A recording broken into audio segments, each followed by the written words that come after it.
안녕하세요. 초등교사 혜라쌤입니다. 곧 아이가 4학년이 되는 학부모님들을 위해서 영상을 준비해 보았습니다. 본격적인 이야기에 앞서 제 경험을 잠깐 이야기하고 갈게요. 저는 외동아이 한 명을 키우고 있어요.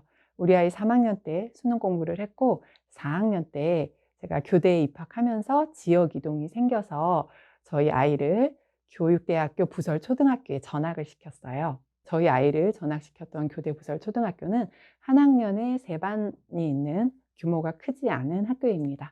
한 학년에 3반이 1학년, 2학년, 3학년을 거치면서 서로 아이들이 굉장히 친해졌고 엄마들끼리도 서로 끈끈한 유대관계가 있는 그런 학교였어요. 서로 탄탄한 관계 속에 있는 그 그룹 속에 제가 4학년 내성적인 여자아이를 전학시켰어요. 처음 전학 가서 얼마 동안은 아이가 집에 와서 울면서 이전 학교로 다시 전학시켜 달라고 막 울고불고 했던 그러한 시절도 있었어요. 지금은 교육학을 공부했고 공부하고 있고 그리고 4학년 아이들 담임을 하다 보니까 이게 얼마나 무모한 짓이었던가라는 생각을 하게 됩니다. 지금이라면 전학을 못 시켰을 것 같아요. 아이가 급변하는 4학년, 또 또래 관계가 굉장히 달라지는 그러한 소용돌이 속에 이미 탄탄한 그룹 속에 전학시키진 못했을 것 같거든요. 제가 왜 이 경험을 말씀드리냐면 4학년의 가장 큰 변화는 또래 관계입니다. 또래 관계가 굉장히 중요해지는 시기예요. 2학년 때까지는 그냥 두루두루 놀다가 3학년 되면 어느 정도 또래가 형성이 되고 4학년이 되면 굉장히 또래에 중점을 두기 시작하는 그러한 아이들의 또래 관계 변화가 있습니다. 4학년 되면 이제 엄마랑 노는 것보다 점점 친구들과 노는 것을 더 좋아하는 그러한 시기가 바로 4학년이에요. 그러나 아이들이 친구들과 관계를 맺는 데 있어서는 좀 서툰 그런 모습을 많이 보입니다. 그래서 학교에서 있었던 일을 또는 친구와의 관계를 엄마에게 이야기를 할 때 자기중심적으로 말하고 정말 자기의 감정이 이입이 돼서 말하기 때문에 아이들 갈등뿐만 아니라 학부모 갈등도 많이 생기는 그러한 학년 중에 하나예요. 미리 걱정하실 필요는 없고 4학년의 가장 큰 변화 중에 하나라 제가 말씀을 드리니 또래 관계가 급변하는 시기이구나 이걸 기억하시고 계시면 좋을 것 같아요. 두 번째는 아이의 변화입니다. 사실 또래 관계의 그 본질적인 부분은 아이가 변했기 때문에 아이가 많이 달라지기 때문에 생기는 겁니다. 저의 경험 또 제가 맡아본 아이들을 비추어 볼 때 4학년이 사춘기로 들어가는 초입 단계라고 보시면 되세요. 엄마한테는 좀 냉정해지는 모습을 보이는데요. 이게 뭐 냉정해진다 이런 의미가 아니라 좀 독립을 준비해 가는 그러한 과정으로 이해하시면 좋을 것 같아요. 1학기 때는 좀 덜 그러는데 2학기 때는 학부모님께서 저한테 상담하실 때 이야기하시는 거 보면 방문을 닫고 안 나온다거나 엄마한테는 항상 냉랭한 말투를 한다거나 이런 말씀들을 하시거든요. 일기를 안 보여주는 것은 물론이고 배움 공책, 독서록도 심지어 안 보여주기 시작할 거예요. 그리고 알아서 한다라고 강력히 주장을 할 거예요. 그런데 실상 알아서 하는 것도 없는 그러한 4학년입니다. 좀 미안하네요. 우리 반 아이들한테. 알아서 하는 부분도 많지만 엄마 보기엔 알아서 한다고 하지만 알아서 하는 것도 없는 약간 그런 느낌으로 다가오거든요. 그러나 이럴 때일수록 내가 개입을 점점 적게 해야겠다. 잔소리를 적게 해야겠다. 이러한 마음 자세로 좀 한 걸음 뒤떨어지는 연습을 해야 하는 그러한 시기로 이해하고 있습니다. 제가 종교는 없는데 유튜브에서 법륜 스님 이야기를 자주 듣거든요. 유튜브에서 법륜 스님께서 말씀하시길 3살 때까지는 온 힘을 다해서 키우고 그리고 사춘기 전에는 모범을 보이고 그리고 사춘기 때는 지켜보라 이런 말씀을 하세요. 지금 4학년 모범을 보이시고 지켜보는 그러한 단계에 이제 진입을 하셔야 할 것 같습니다. 잔소리는 조금 줄이시고 한 걸음 이렇게 약간 멀찍이 서 있는 그러한 자세를 조금씩 취하시는 게 어떨까요?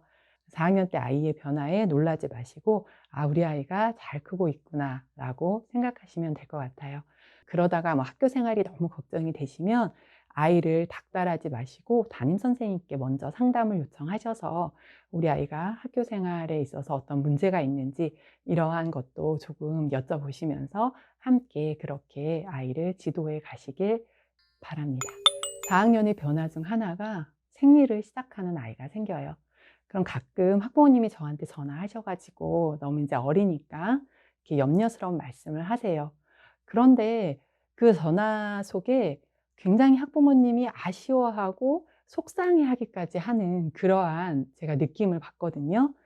4학년 때 생리 시작하는 거 요즘에는 굉장히 많습니다. 혹시 키 때문에 걱정이시라면 제 아이의 경우에는 한 155cm 정도에서 생리를 시작했는데 170cm로 지금 고등학생이니까 거의 마감을 했거든요. 생리 시작하고도 키 클 수 있으니까 너무 걱정하지 마시고 속상한 마음을 좀 보여주지 마시길 바랍니다. 아이가 성장이 빠르고 느린 것은 어쩔 수 없는 부분이잖아요. 같이 축하해 줄 일인 것 같아요. 같이 축하해 주시고 학교에서 뒤처리 문제 이런 게 좀 걱정이시잖아요. 그럴 때는 담임 선생님께 말씀드리면 담임 선생님도 좀 주의 깊게 보고 있습니다. 그리고 제 아이가 생리 시작하고 15cm 키가 큰 것은 운동을 했어요. 그게 이제 정확히 그것이다라고 원인과 결과로 이야기할 수는 없지만 영향을 주는 것 같습니다. 학습이 궁금하실 텐데요. 실제 학습이 궁금하셔가지고 지금까지 계속 저의 구구절절한 이야기를 듣고 계실지도 모르는데요. 4학년 때 드디어 뭐가 나올까요? 한번 맞춰보세요. 뭐가 나올지. 제가 분명히 분수라고 하실 줄 알았어요. 학습에 있어서 4학년 때 등장하는 최고는 바로 수포자, 영포자입니다. 드디어 아이들이 수포자, 영포자 이야기를 하기 시작해요. 근데 수학 같은 경우에는 다른 영역은 그렇게 어려운 게 아직 없는데 곱셈과 나눗셈이 좀 힘든 아이들이 이제 그런 말을 슬슬 하기 시작해요. 그러다가 분수의 개념을 딱 맞닥뜨렸는데 이해가 안 된다. 그러면 이제 나는 수포자야 이런 말들을 하고 다니는 거죠. 수포자가 뭘까요? 수포자는 수학을 포기할 수밖에 없는 그런 사람이에요. 그런데 지금 초등학교 4학년은 수포자라고 얘기하기에는 너무 이르지 않나요? 곱셈 나눗셈은 꾸준히 연산을 시켜주시고요. 그리고 분수의 개념을 좀 확실하게 이해하는 게 필요해요. 이제 우리 반 아이들한테 제가 1과 6분의 5 어느 것이 더 크니? 라고 물어보면 아이들이 대부분 1이라고 하죠.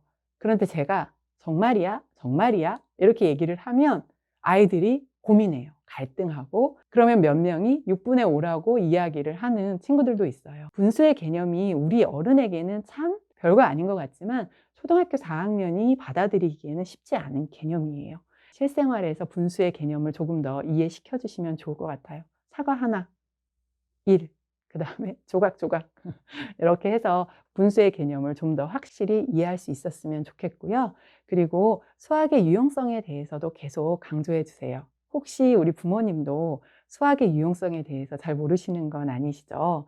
수학은 마트에서 계산할 때 또는 수학자들, 수학과 관련 있는 직업군의 사람들만을 위한 학문이 아닙니다.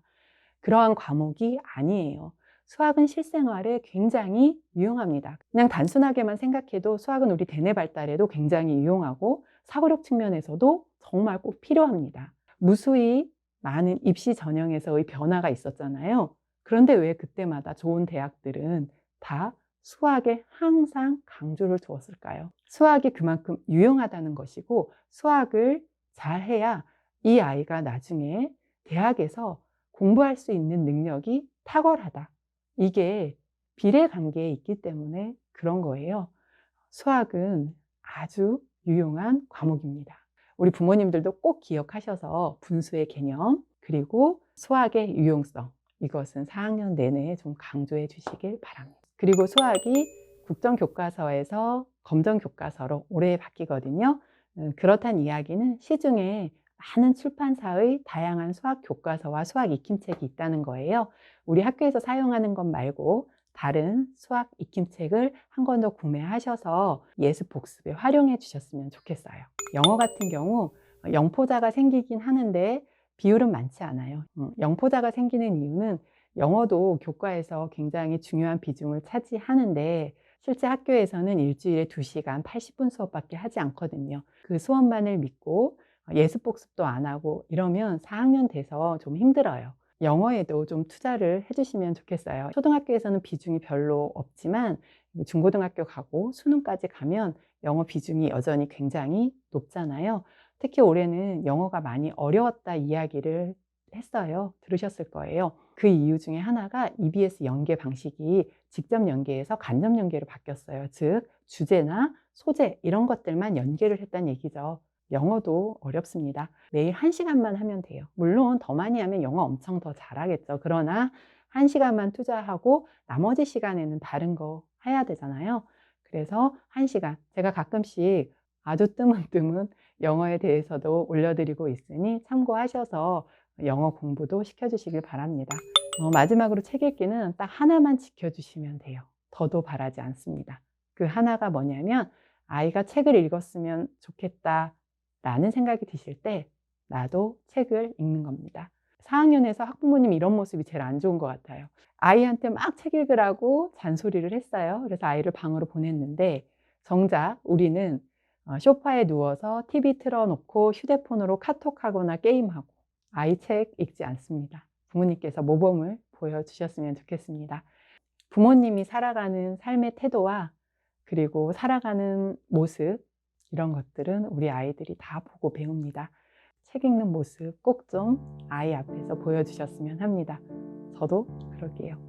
작년에 이어서 제가 올해도 초등학교 4학년 담임을 할 것 같은데요. 자주자주 배웠으면 좋겠습니다. 감사합니다.